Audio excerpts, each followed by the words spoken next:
در آخرین پیام خود در مقام پرزیدنت آمریکا باراک اوباما به هوادارانش در شهر چیکاگو گفت که شما سرچشمه تغییر هستید. او همچنان دعوت کرد که انتقال قدرت به پرزیدنت منتخب آمریکا دونالد ترامپ به طور آسایشته صورت گیرد. پرزیدنت اوباما تاکید کرد که کار در شرایط دموکرات هیچگاه آسان نبوده است. او دستاوردهای 8 سال گذشته را به یاد آورد.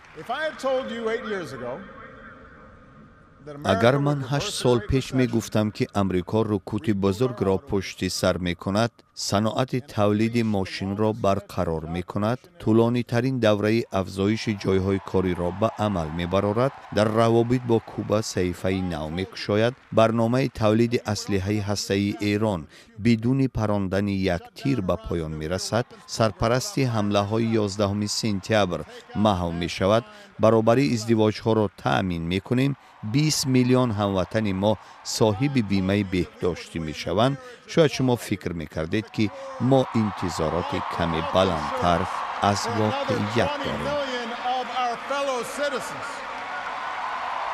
باراک اوباما به روزهای زندگیش در شهر چیکاگو هم اشاره کرد و گفت وقتی به چیکاگو انتقال یافتم هنوز 20 ساله بودم. من هر روز از شما یاد گرفتم. شما باعث شده اید که من رئیس جمهوری بهتر شوم، مرد بهتر باشم. رئیس جمهوری دموکراتی آمریکا 20 آور بعد 8 سال رهبری قصر سفید را ترک می کند. دستاوردهای سیاسی او بعد پیروزی دونالد ترامپ جمهوری خود در انتخابات پرزیدنتی 8 نوامبر تکان خوردند. ترامپ وعده داده است که برنامه بهداشتی معروف با نام اوباماکر، لایحه جلوگیری از تغییر اقلیم و چندین برنامه دیگر را بازنگری خواهد کرد. در انجام سخنرانی پرزیدنت اوباما خانم اول آمریکا میشل اوباما، نایب پرزیدنت آمریکا جو بایدن و اعضای ستاد قصر سفید اشتراک کردند.